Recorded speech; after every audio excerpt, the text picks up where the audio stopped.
today we're going through our spring favorites. My first thing that I'm going to talk about is actually Depop. I freaking love Depop, and I've actually been doing a social media fast for Lent, and I gave up Instagram, Twitter, Facebook, and a bunch of other social media accounts, but I didn't give up Depop, which on hindsight I think maybe I should give it up because I spend so much freaking time on it. But I love this app. It's basically a resale app. It started in the UK, and it's just grown to be this huge community of sellers and buyers, and it's super fun. It's like if you're a creative person and you love to thrift, this is like the online version, and there are so many cool kids on it, and you get sellers from all over the world.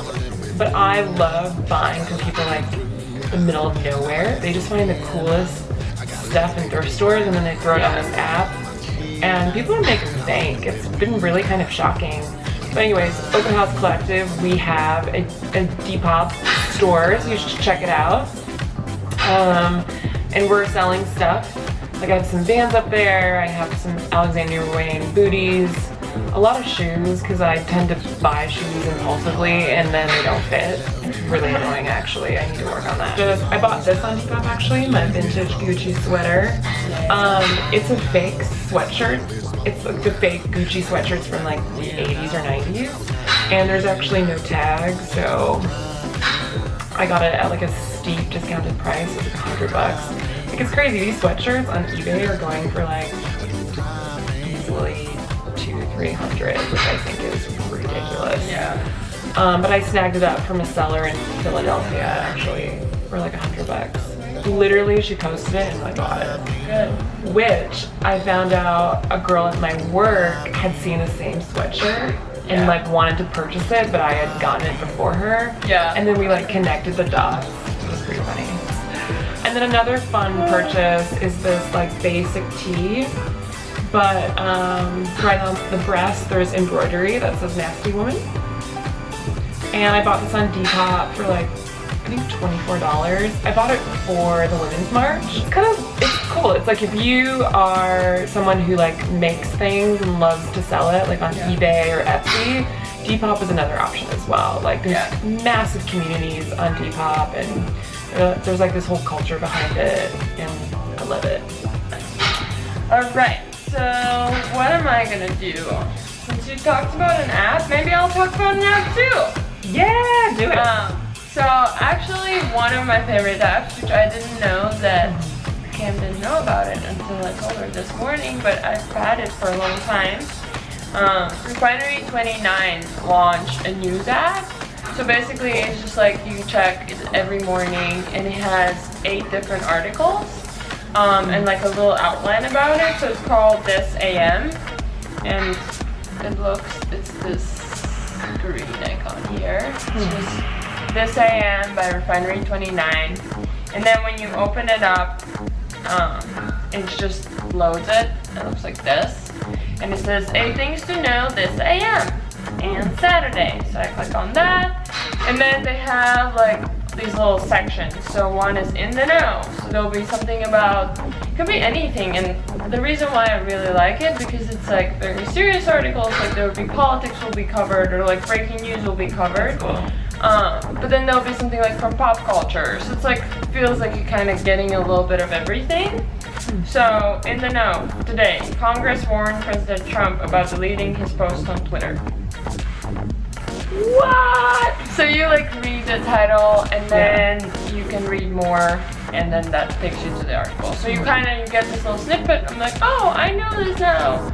And then if I want more details, I can click on it. So the Refinery 29 app, I didn't know about it, and Lucarina mentioned it, so this is actually really fun for me. Is it all Refinery 29 specific articles, or does it like No, it outsources from other. Yeah, so there are like Refinery 29 articles on there, but there's also like other articles. Like this is how I found out about the Sweden thing. That there is a politician in Sweden that wants to pass a law that means that they get an hour paid sex break. That would be props to Sweden. Yeah. So yeah, so like other sections is like talking points, and then there'll be again like, and then there's here at home, so there will be something about what's happening in the U.S. World news, so there's like South Korean President Park Chung-hye has been impeached. What? Crazy things. And then spotlight, something about a new dating app. Will match you with someone based on your daily step count. I love that because I feel like I like dating people that kind of exercise on the same level as I do. So it kind of shows you like daily step counts, you walk again the same amount, it's kind of similar that way. So super busy people.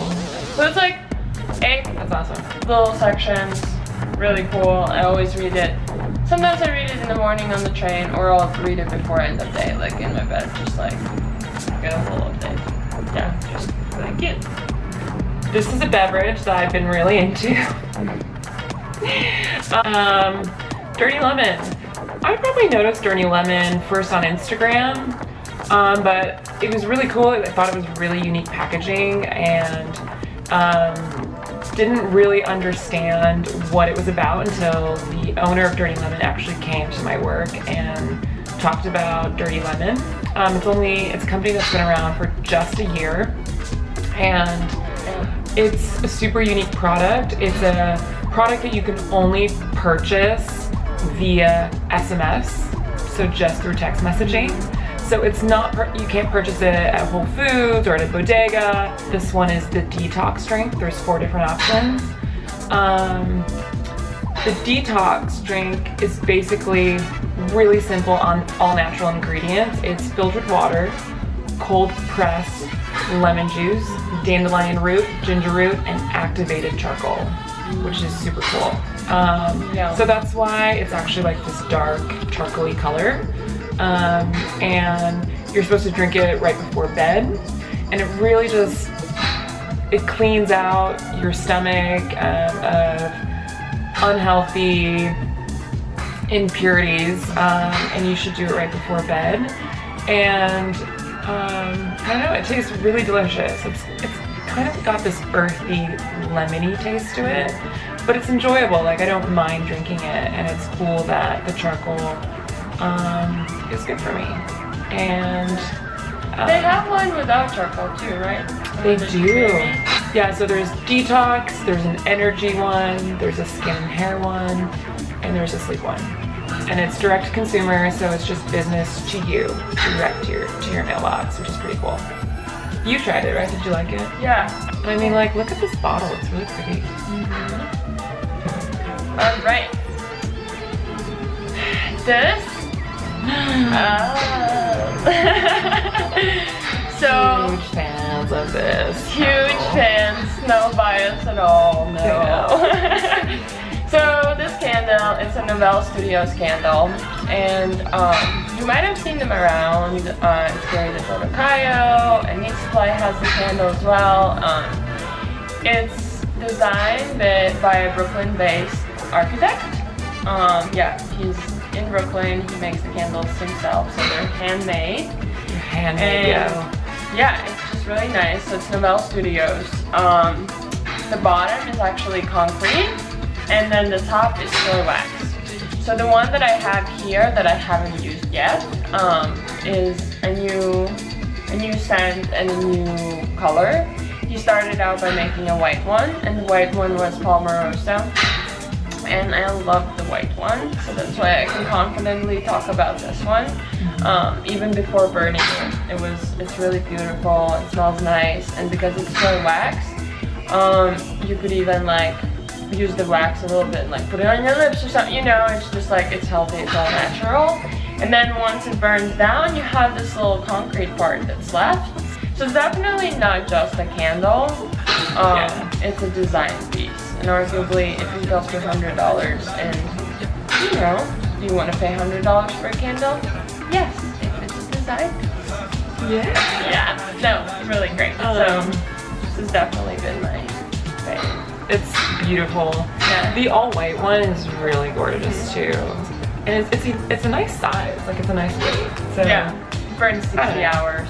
60 hours. I think it's kind of worth it. Yeah, for sure. Handmade in Brooklyn, can't beat that. Yeah. My last and final product on my side for favorites is this jacket by The Arrivals New York. This jacket is the Rainier. The Arrivals New York, they've been around for about 3 years now. They're a startup company in New York. And I remember this jacket and I loved it 3 years ago. And I know, it was just like everywhere, like Vogue. I finally bit the bullet and purchased it this past winter. And they're direct to consumer because they also really value beautifully designed products that is an honest price, and they found that if they didn't sell to brick and mortar, they could cut a chunk of the cost down and keep it at a really reasonable price. So this jacket is a beautiful soft leather, and then it also has a fur collar, but it is removable. There's like a zipper that you can zip off the fur, and then it has buttons, so you just snap it off. And it retails for $7.95 on their website. And I bought it in store because they were doing this fun activation where they were doing free customization. And so the inside actually has my name. See, there's Mayor. It's my entire name actually. So you could get customization anywhere, and I chose my name because I'm basic and couldn't think of anything cool to write. So it's Camilla Vivian Mayer on the inside in this beautiful hand-painted script. I'm happy about the jacket, but actually, like, Karina knows the saga. They're direct-to-consumer e-com, so it was their first brick and mortar that they were actually selling products. Customer service was a little bit whack, and I'm trying to give them the benefit of the doubt, but like, because they had painted my jacket, pick it up later, and then they had to messenger it, and then it got lost, and I don't know, but it kind of like ruined the experience a little bit for me. But I love the jacket, and it's super classic, and it's beautiful. Like, you could literally have it for the rest of your life. And I mean, my uncle was like making fun of me. He's like, you look like the Michelin Man because of my puffy sleeves. So arguably that's kind of like, that's a certain look. So I would see if you could try it on before purchasing. Just to see if you like can deal with that. And even the Arrivals, like, they are industry outsiders. A lot of them are like architects, and they just love beautifully designed. I guess initially they launched with jackets, but just like really well crafted, well designed, a lot of like architecture influence. So the branding is just really beautiful. And my last but not least is my new favorite brand, Ganni. Yes. I wear this a lot, so you probably have seen this on our Instagram or maybe another video, or if we're friends, you just know that I wear it probably every week. And it's Ganni. This piece is from Fall Winter 16. So just cute. like, it's so cute, just like fits really well. And then this jacket that I'm wearing now is also Ganni, and it's from Spring Summer 17, so it's just now hitting the stores. What is Ganni? Tell me about it. Yes, so Ganni is actually from Copenhagen, and they've actually been around for a long time. In Europe, they've been around for 14 years. No. Yeah, they've been around for 14 years in Europe. They're husband and wife team. She's a great, cool. Yeah, it's really cool. It's like the dream, you know? It is the dream. Hashtag goals. Yeah, relationship goals for sure. He's the CEO, she's the designer. And the brand was launched in the US in Spring Summer 15, so only 2 years ago, but I feel like so many people are already wearing it, and it's just like the next big thing if it's not the big thing already. And the reason why I love it is actually funny. I feel like since I got to know Ganni, my style changed a little bit. A little bit. Just because it is very feminine. Like, they do a lot of prints, which they're like known for their prints. They're very cool, they're very special, they're all original prints. No way, that's special. And I never thought that I would enjoy a print so much, but look what branding can do. Yeah, if it's like marketed in the right way, and if the silhouette, you know, if the person, the creative director, if they know what they're doing and then they integrate a print in a really good way, it's actually just been super fun to like explore that and just wear more colorful clothing. It can be very feminine. It's mostly it's not a lot of oversized pieces, which usually I'm quite used to wearing oversized. Yeah. So I do have to combine it with like other big, like either vintage oversized, like oversized denim, or like I'll throw on my big bomber. Yeah. Just to kind of make it a little more masculine, because the brand is super feminine. So feminine. So feminine and quirky. Really fun. But yeah, to adapt it. Like, I think that's a fun thing too. Like, everybody can kind of wear it in different ways. Like, I think I like to make it still quite sporty with like Nikes, which is very Danish anyway. Yeah, I was gonna say, the way that Karina styles it, or even like Ganni's amazing at styling it, and it's like, it's very feminine pieces, but they like wear it in this like cool kind of like Scandinavian way with like the sneakers and like the more like masculine pieces, or it's like a girl with like short hair that is tomboyish but then wears like that one Ganni like feminine piece. It's just girl crushes for sure. Like, it's such a cool line. That's it. Those are our favorites more recently, and if you have any questions, leave a message down below. Bye guys.